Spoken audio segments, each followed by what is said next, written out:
Hello guys, welcome to my YouTube channel Net Physics by Tanya. In today's lecture of nuclear physics, we will study what is nuclear binding energy. So, what is binding energy? Basically, if you take a nucleus and break it into its constituent particles like neutrons and protons, then you probably expect that the mass of the nucleus as a whole, should be equal to the mass of its constituent particles. But that's not happen. So what happen exactly is, to illustrate this point, here I have taken the example of deuterium atom. As you all know that deuterium atom is isotope of hydrogen atom, and hydrogen atom has one proton and one electron, but in deuterium atom there is an extra neutron inside it. So basically we can say that in deuterium atom there is one neutron, one proton and one electron in the outer shell of the atom, and the mass of deuterium atom is basically 2.014102 atomic mass units. Now, if somehow I break apart this deuterium atom into proton plus neutron plus electron, so you might expect that the sum of the masses of these constituent particles will be equal to the mass of the deuterium atom as a whole. But that's not happen. Now, to confirm this thing, that what happens is exactly, if you take mass of hydrogen atom, which is basically one proton and one electron, then the mass of hydrogen atom is 1.007825 atomic mass unit, and the mass of neutron is 1.008665 atomic mass unit. So if you do the sum of this mass of hydrogen atom and the mass of neutron, so the sum is 2.016490 atomic mass unit, which is the expected one mass, which is not equal to as same as the deuterium atom. So there's a difference between these two masses. That's the actual one and that's the expected one.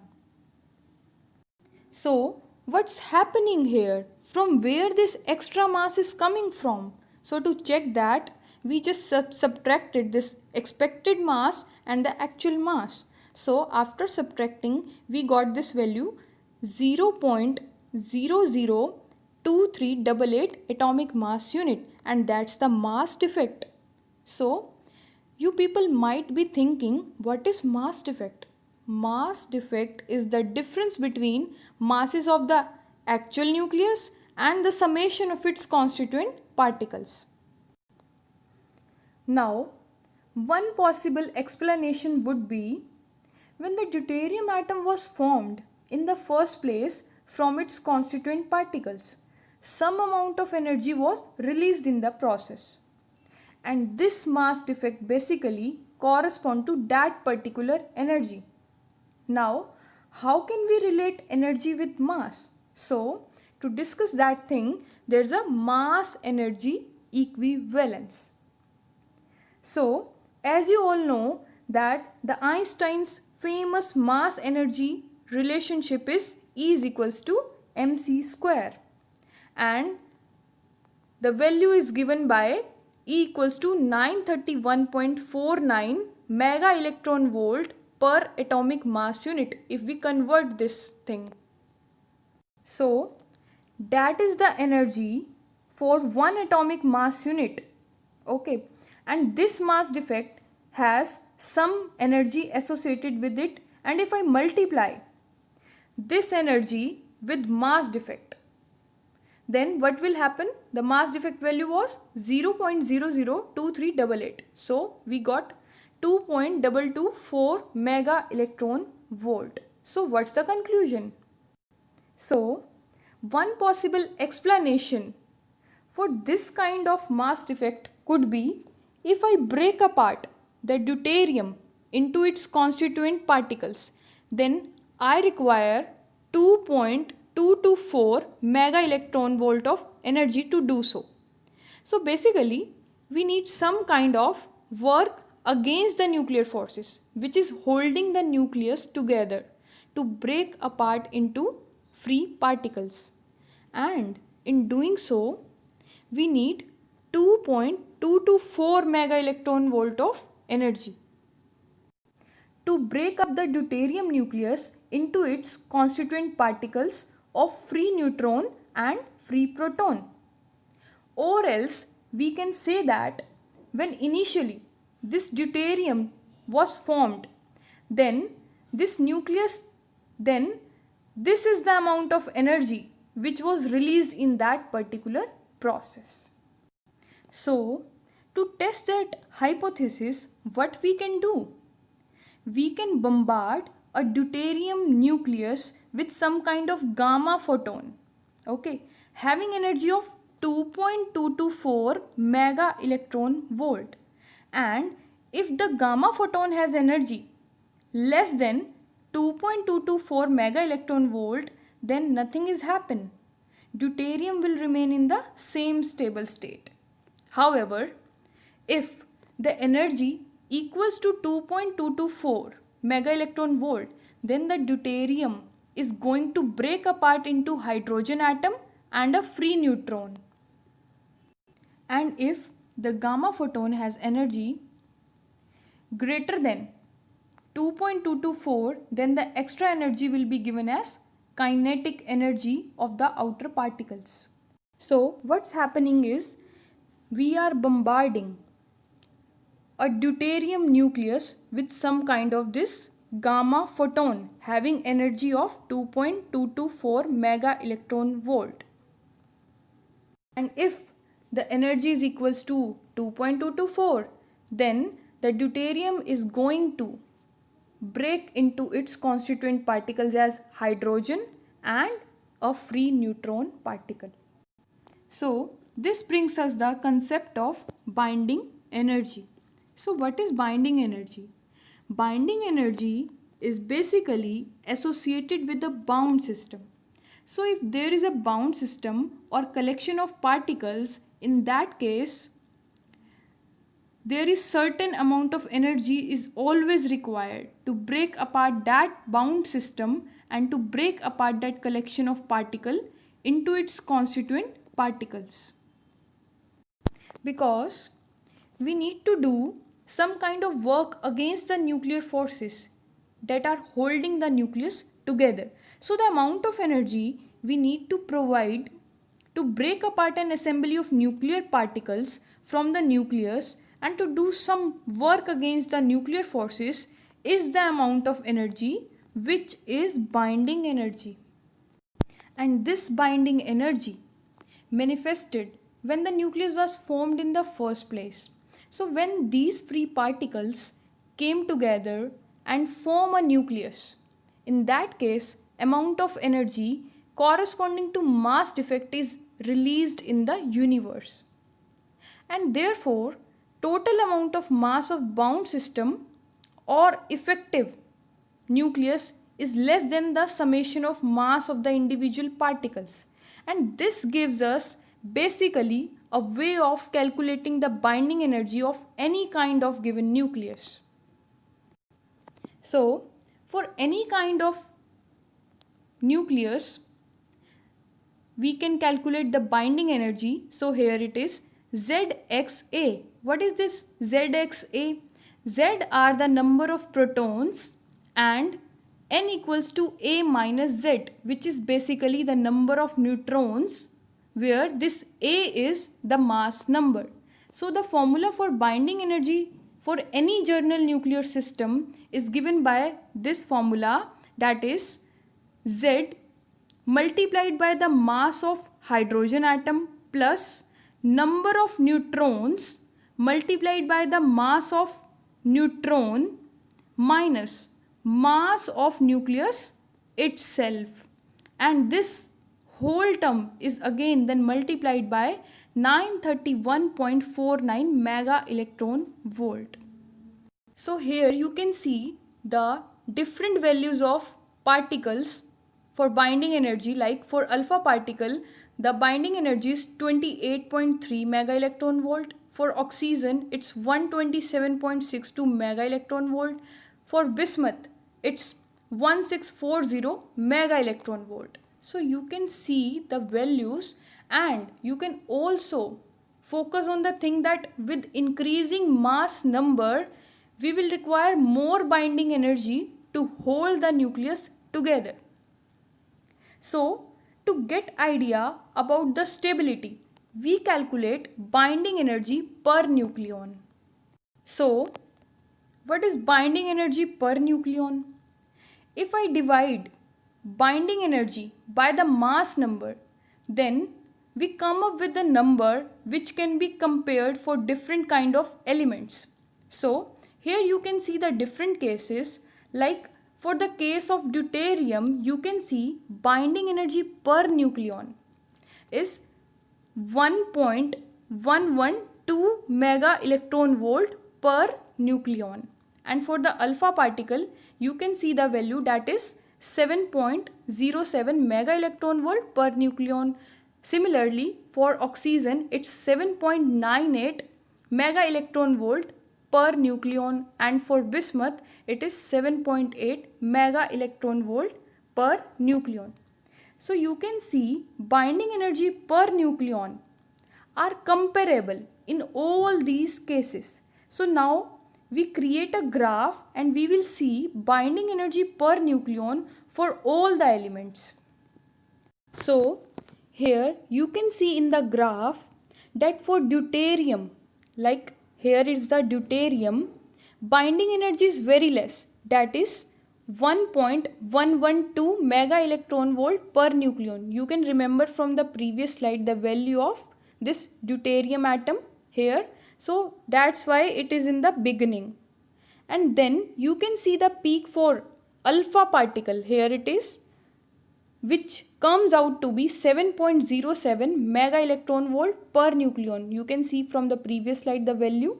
And beyond that, with mass number less than 30, so you can see here beyond that the mass number less than 30, some recurring peaks, these are the recurring peaks, here you can see, and these are the stable nuclei.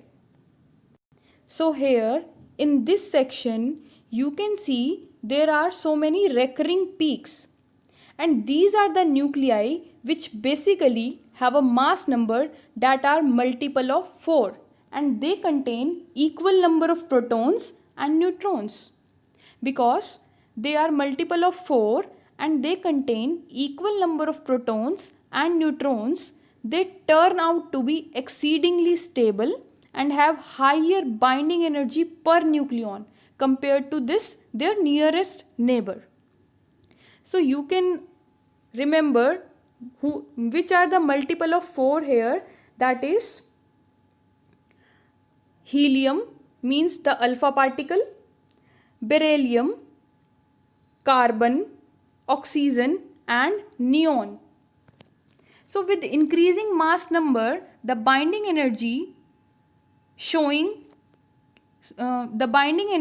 keeps rising and reaches a maximum of mass number around 56 here. Okay, so from then onwards it start decreasing, and so like you can see now it start decreasing beyond the 56 value, and the binding energy for mid-range nuclei are quite high. Here you can see the mid-range, and for extremely large nuclei are less. Here you can see for extremely large nuclei.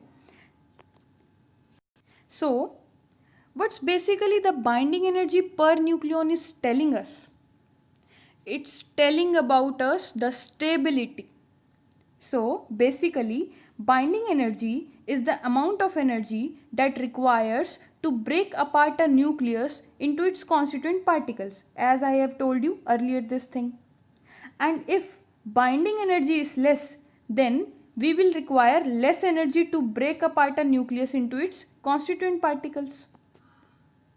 And if the binding energy is greater, that means we will require more amount of energy to break apart nucleus into its constituent particles. Means if the binding energy of nucleus is higher, it will be much difficult to break apart nucleus into its constituent particles. So we can say that then the nucleus is much more stable. So you can see these are the 2 points which is describing that if there is higher binding energy per nucleon, then higher will be the stability, and if there is lower binding energy per nucleon, then lower will be the stability. So this gives us idea about the nuclear transformation which happens around us in the nature. And for example, if there is some nuclear reactions takes place, then for lesser binding energy per nucleon, it will transform into the higher binding energy per nucleon, and in this process some energy is being released. And this energy which is being released is equal to the difference in the higher binding energy per nucleon and the lesser binding energy per nucleon, or else we can say that the subtraction of the products and reactants. So binding energy basically gives us the idea about direction in which energy is going to be released in the given nuclei. So using this we can get idea about which kind of nuclear reaction will leads to emission in that graph. So if some nuclear reaction happens in this region, means beyond that 52, where a small nuclei combines with other small nuclei to form a other nuclear structure somewhat bigger. Like this way, if two small nuclei gives us the bigger structure. So the binding energy keeps on increasing here in this section and greater than the initial reactants, and this kind of reaction leads to emission of huge amount of energy, and this kind of reaction is known as nuclear fusion. So you can see in the graph that in this section fusion will happen, and beyond that region fission will happen. So what is fission? Reverse can also happen at the other end of the graph. If I have some really large nucleus, and if this large nucleus breaks apart into smaller nuclei and some energy is being released, then this will lead to some emission of energy, and this kind of process is known as nuclear fission. You can see here in this diagram that two small nuclei, these are the two small nuclei which combines with each other to form a bigger one nuclear structure, that is nuclear fusion. Whereas if we have some really large nucleus, and if this large nucleus breaks apart into this smaller nuclei, then some energy is being released, which is the emission of energy, and this kind of process is known as nuclear fission. So to summarize this lecture, I would say that the binding energy is the energy required to break apart a nucleus into its constituent particles, and the second point is that higher the binding energy, greater will be the stability, and vice versa. And the third point is that if in any nuclear reaction binding energy increases, it would lead to the emission of energy.